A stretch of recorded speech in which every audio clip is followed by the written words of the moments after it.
เคยขายอยู่บ่บ่เคยเก็บเก็บเมี่ยนเบียดเพิ่นมาหาซื้อได้อยู่เลย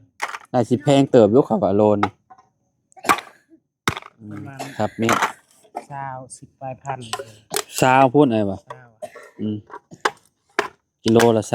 20เพื่อสิได้กิโลนึงก็บ่แม่นง่ายเด้อู้ฮอดเป่ามันเบาเด้เนาะ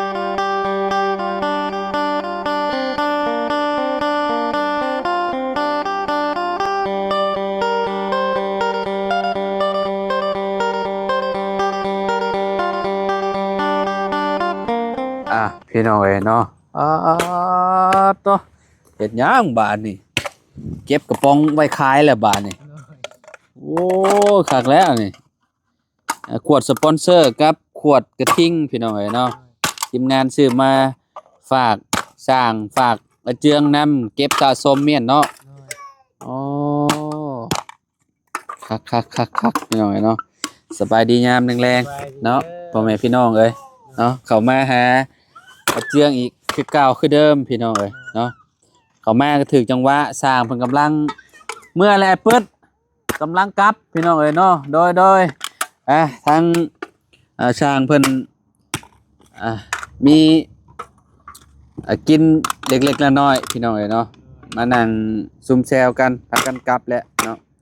ทางในบ้านเพิ่นก็มาลิ้นอยู่ในเฮือนอาเจืองเมื่อกี้นี้เนาะเจ้าเนาะเลยอืมก็ดีใจแล้วเรามาเล่นอืมพี่น้องเอ้ยเนาะอันนี้น่ะราคาก็สิเติบหนึงอยู่ได้พี่น้องเอ้ยเนาะขวดบ่แม่นขวดอันนี้สปอนเซอร์พี่น้องเนาะโลนึงบ่ฮู้ว่าเพิ่นรับซื้อเท่าใดบ่เคยขายอยู่บ่บ่เคยเก็บเก็บเมี่ยนเบียดเพิ่นมาหาซื้อได้อยู่เลยได้สิแพงเติบอยู่ครับว่าโลนึงประมาณครับเมี่ยน20 10 ปลายพันเลย20พูดได้บ่20อะอืมกิโลละ20เพื่อสิได้กิโลนึงก็บ่แม่นง่ายเด้อู้ฮอดเป่ามันเบาเด้เนาะเลยอยู่ในลำวงคุมื้อนี่ก็เจ้าขวดเบียร์ก็เจ้าก็บ่ได้ปะเด้คุมื้อนี่กระป๋องเบียร์น่ะก็เจ้าเก็บเบิดเลยเพราะว่ามันเป็นราคาเด้เลยแต่รุ่นชุมเฮาน่ะรุ่นข้าวลำวงน่ะสิเป็นขวดนั่นน่ะแต่คุมื้อนี่ก็เจ้าบ่ใช้แล้วยานพิษกันเลยแม่นเวลาผิดกันมาแหละตัวนั้นแหละอันตรายเอาตีหัวกันสนั่นหวั่นไหวพี่น้องเนาะแต่ว่าอันนี้ก็ยังคายอยู่มันก็บ่ได้เป็นแบบแก้วเด้เนาะมันบ่ได้เป็นอันนั้นพี่น้องมันก็บ่ได้มีพิษมีภัยหยังหลายตัวนี้เนาะย่านแต่อย่างอื่นนั่นแหละเป็นพวกมีดพวกตอกนั่นแหละเนาะพูนพี่น้องเนาะสังเกตเห็นบ่โอ้เรียบร้อยพี่น้องจักขันเด้บาดเซเว่นเนาะเลยอืมพี่น้องเอ้ยได้อยู่7คันเนาะฮ่าอืมโอ้คนลาวเฮ็ดสิเฮ็ดแบบนี้พี่น้อยเนาะการอันตั้งเนาะบันไดสิปาดแล้วก็ตั้งใส่เนาะแล้วก็ตัวเทิงเนาะประมาณนี้ยังเหยียบบ่ได้บ่นี่เนาะยังบ่ได้เด้อเนาะมันยังบ่แข็งอืมได้ย่างเบิ่งแล้วบ่สั่นหรือบ่สั่นก็สิบ่สั่นปานใดดอกเขาว่าเนาะพอดีบ่เออคือสิพอดีอยู่ดอกเนาะอืม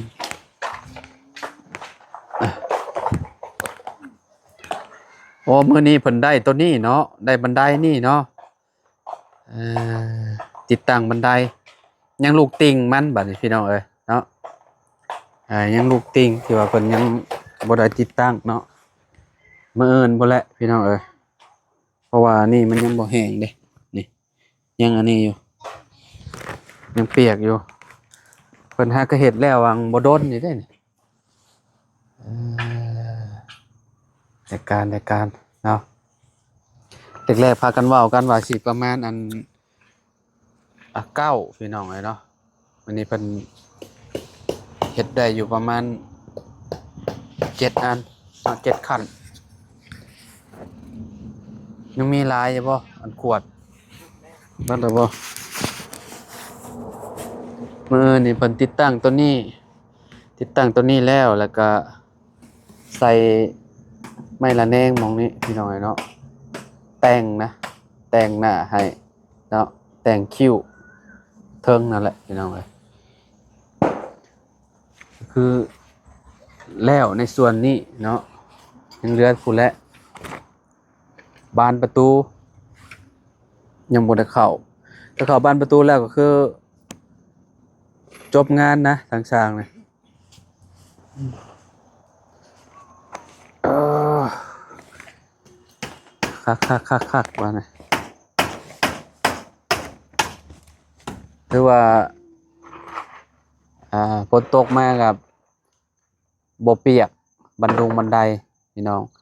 เปียกก็เปียกเล็กน้อยแหละเพราะว่ามันเวลาฝนมาทางนี้มันก็สิเปียกอยู่แต่มันก็เปียกบ่แห้งเนาะคือเฮือนน้องน้ำเพราะว่าพัดอันนั้นเนาะขออนุญาตเนี่ยน้องเฮือนน้องน้ำเพราะว่ามันขึ้นทางนี้พี่น้องขึ้นทางนี้เลยขึ้นทางนี้เนาะมันรถถึกหม้องนี้พอดีเลยพี่น้องเอ้ยรถเปียกบัดนี้ยามฝนรถปกก็ถึกว่ายามฝนบ้านนอเจืองนี่บ่ย้านดอกนอเจืองเนาะ โดย สบายเพิ่นเฮ็ดแล้วแต่โดนเติบแล้วบ่อันนี้น่ะ โดนแล้ว อืมให้น้องเอ้ยเนาะมื้ออื่นเพิ่นก็ลงมือเฮ็ดตัวนั้นน่ะเนาะ โดย ไม่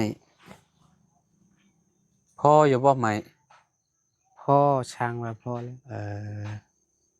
เพราะว่ามื้ออื่นต้องเฮ็ดตัวนี้พร้อมเด้อนี่เนาะ โดยเฮ็ดทั้งเทิงนั่นบ่ นี่เฮ็ดตัวเทิงตัว แม่ นี้ นมื้ออื่นแล้วว่าเฮ็ดทั้งเทิงมื้ออื่นเรา ก็สิงามไปอีกแบบหนึงแล้วเนี่ยเฮ็ดตัวนี้แล้วเนาะ โดย มันก็สิเข้ากันพี่น้องเอ้ย แล้วว่าเฮ็ดแต่ตอนเช้าแล้วตอนแรงเราพักลินแบบลินอันนั้นบอน ลิ้นหยัง ลินบอนห้องแฮมมันเด้เขาลินม่วนน่ะ มีบุญบ่ แม่นบุญ อ๋อ บุญลาวเวียดนาม อยู่หั่นน่ะ โดย อ๋อ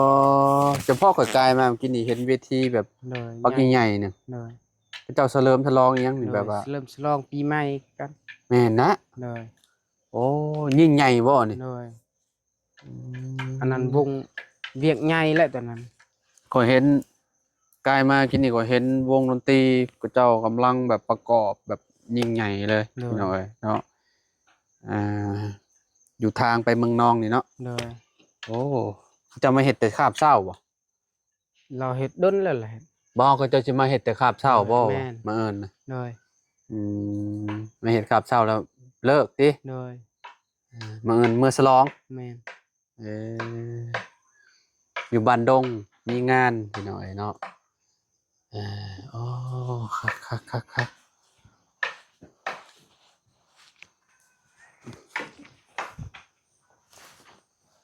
เบิ่งอืมได้อยู่ซะเนาะ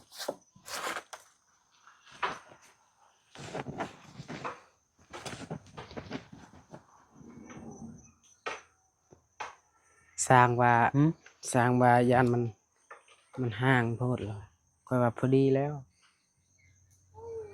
บ่เจ้าเหยียบเบิ่งแล้วบ่ ยังแต่ว่าเบิ่งแล้วก็คือสิพอดีแล้ว เบิ่งในตานี่ก็บ่สั้นเนาะ โดย ก็แบบอันนั้นอืมคนน้อยอยากมานำพ่อจักน่ะ โดย ฮะอยากให้ต้มน้ำให้เพิ่นเฮ็ดหยังต้มน้ำชงนมให้ลูก ช บ่ งนมโดย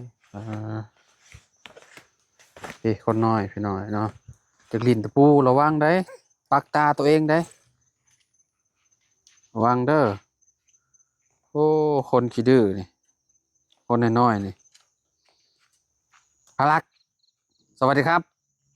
สวัสดีครับสวัสดีครับเอ่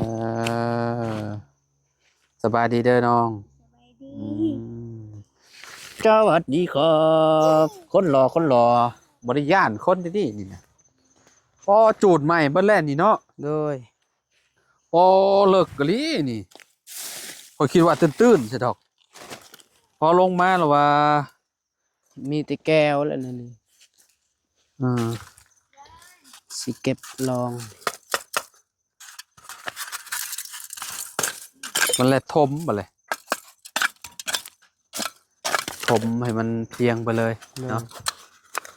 หากบ่แม่นที่แล้วบาดนี้เนาะอาเจือง โดย มันแม่นที่อาเจืองที่อาเจืองอยู่น้ำมุมได้ที่เจ้า มุมนี้ มองลักตัวนี้ โดยแต่ว่าเฮ็ดห้องน้ำก็ได้ แบบแดนกับภูระเบืองหั่นนี่อยู่พี่แดนเจ้าของดินเนี่ยว่าอย่าเฮ็ดห้องน้ำก็ได้แล้ว สมมุติว่าเจ้าเฮ็ดนะ โดย โอ้เฮ็ดกับผู้แลไปติดกับตัวนั้นผู้แล ว่าแบบคุมห้องน้ำเลย คุมห้องน้ำก็ต้องเฮ็ดผู้แลผู้เพื่อนเจ้าผู้เจ้าสินิ่งมาฮอดพี่บ่จะต้องขุดอยู่พุ่นสมมุติว่าเจ้าเฮ็ดห้องน้ำก็ได้ โดย อืม เนาะคัน ห้องน้ำนี่พี่ก็จะว่าสมมุติว่าเจ้าเฮ็ดห้องน้ำนี่เจ้าก็ต้องขุดหม่องนี้นี่ โดย ขุดหม่องนี้อยู่แล้วนี่นี่ประมาณนี้ประมาณพี่แหละเพื่อนครัวเจ้าก็อยู่ฝั่งนั่น โดย เนาะสมมุติว่า เออ อนาคตเนาะเฮ็ดห้องนุ่งห้องน้ำมันจะสะดวกสบาย เวลาเขาป่าเขาหยังเวลาเขาห้องนุ่งห้องน้ำก็ต้องไปเข้าอยู่ป่าหั่นน่ะ โดย คันว่าบ่มีห้องน้ำก็คือที่ฮู้หั้นแหล้วไปอยู่พุ่นแหล้ว โดย อยู่ป่าอยู่ดอนพุ่นแหล้วคือคุมื้อนี่แหละเนาะ โดย น้ำไปอาบน้ำอยู่บ่มื้อนี้น่ะ ยังสิอาบน้ำนั่นแหละ น้ำใช่ ในคุ ในคู่ โดย คู่นะ โดย หลายบ่ ลายอยู่ อืมเจะตักเอาอยู่ใช่ เอาทอเลยทอมาจาก ถอน้ำน้องอ้อนครับบ่ โดย เออยังเหลือบกกะกว้างเติบอยู่ที่ลาวนี่ยังเหลืออยู่โอ้พี่น้อยเนาะแล้วก็ไปฮอดพุ่น โดย ลักนั่นพูมองก็ตอบพุ่นเจาะได้สบายสายเจาะนี่อันนี้มาเจาะน้ำก็ได้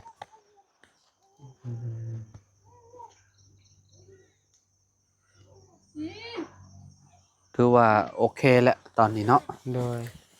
ยังเหลืออีกบ่หลายปานใดพี่น้องยังเหลือแต่ติดอันนี้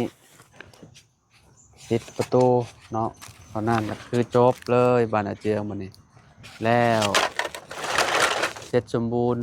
เนาะหลังปีใหม่ก็คืนบ้านนี้ไผสิอ่าน อีคอน ฮะ อีคอนเอ้ยออนสะออน น้องออนบ่อน โดย คือสิเช้าแหละเนาะน่ะเนาะ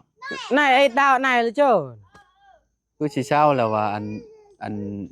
ปลาดุกปักมือน่ะ ยันแล้วเศร้าแล้ว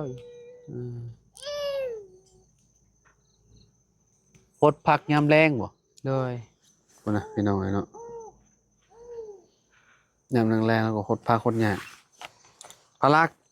กินข้าวแรงกับยังพลักมีหยังกิน มีกินกินหน่อไม้ หน้ำไม้ลวกมีแล้วเนาะ โดยหน่อไม้เมียแกงกิน ไผไปหาหน้ำไม้ เมีย เอาคือไปหาได้คือว่าลูก ลูก ไผเอา เอากินนี่เราไปตัดตัวนี้แล้วก็เอาเลย คือหาง่ายหาได้แท้หน้ำไม้ ห้ากระไก่นี่มีลายแคมน อืม ำห้ากันน้อย ยังพอได้อยู่เนาะ โดย พอได้เห็นแกงกินอยู่พี่น้องนะมันก็บ่ยากปานใดเนาะอยู่ใกล้ๆนี่เนาะ โดย เออ หาขายหาหยังก็ยอมแล้วบ่มี หาแบบ มีแต่แหนงมันขมื้อนี่เนาะ โดย แหนงอันก็แกงแซ่บคือกันแหนงมันก็ได้ โดย เพราะว่าหน่อไม้น้ำหมอกยามนี้มันอ่อนอยู่แล้วพี่น้องเอ้ยเนาะใครแน่แต่อากาศยามแรงนี่มันบ่หนาวพี่น้องเอ้ยเนาะตอนนี้ประมาณ27-28องศาตอนนี้ โดย อากาศนี่เงียบ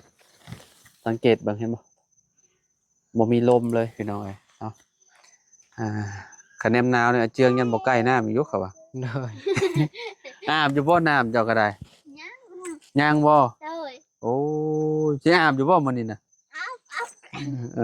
อาบน้ำกันกับผัวนี่ โดย สิน้ หมดกระเป้งอีกเสียบอีกผัน ำโอ้เบิด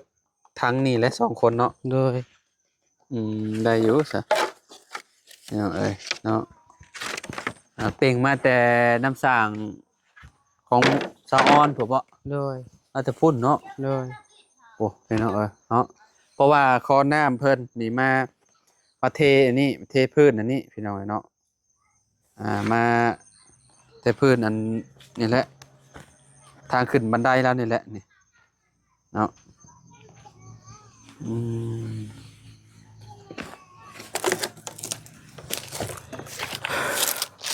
เอาก็สิคอโตคือกันแหละพี่น้องไปหาซื้อข้าวซื้อน้ำกินก่อนเนาะเพราะว่ายังบ่ได้กินข้าวเที่ยงพี่น้องเนาะข้าวเที่ยงนี้ยังบ่ได้กินเป็นข้าวแรงเลยนะแต่ละมื้อนะข้าวเช้าก็ประมาณ11-12 โมง โดย กินข้าวบ่ค่อยตรงเวลาปานใดน้ำยังล่ะ น้ำ อย่าบอกได้น้ำ โลมา ของพอตู้ปึ๊ด แม่น เหล้าขาวแล้วบ่ บ่แม่น อ๋อบ่แม่นเนาะ น้ำกิน แล้วของผู้ใหญ่ปื๊ดบ่แม่นน้ำธรรมดาเนาะ โดย นี่ประมาณนี้แหละเด้อพี่น้องปองปายเนาะมื้ออื่นเบิ่งนำกันใหม่อีกเทื่อนึงเนาะบันไดท้องเอาเจืองนี่เนาะพี่น้องเอ้ยเนาะ ไปซะน้อง โดย เดี๋ยวมื้ออื่นจะพบพ่อกันใหม่เนาะให้อาเจืองเพิ่นหาอาบน้ำอาบในกินข้าว โดย เนาะพักผ่อนเนาะ โดย คือสินอนตะเว้นอยู่มื้อนี้เนาะ โดยนอนแต่เป็นเมื่อย แม่นบ่เสียงเพลงโอ้ แม่น โอ้แม่นอันนี้ก็จะเปิดบ่มื้อนี้ฮะ โดยเปิดมื้ออื่นเขาช่องมือเขาเล่น มื้อนี้ทดลองงานซื่อๆจ้ะ โดยมื้ออื่นและเขาเริ่ม งานจริงบ่มื้ออื่น แม่นงานใหญ่แหละ โอ้ คนเต็ม งานสร้างเลยเนาะ โดยกลางคืนกลางเว้น โอ้คักๆๆๆเถอะเนาะ โดย ไปซะพบกันใหม่ โดยส ส บาย บายดีเด้อ FC เด้อขอบคุณพ่อแม่พี่น้อง โดย หลายๆที่มารับชมคลิปเนาะน้องอาเจืองเพิ่น ครับ พี่น้องอยู่ดีมีแฮงร่ำรวยเบิดสู่คู่สู่คนพี่น้องเนาะสบายดีพี่น้องเอ้ยเนาะ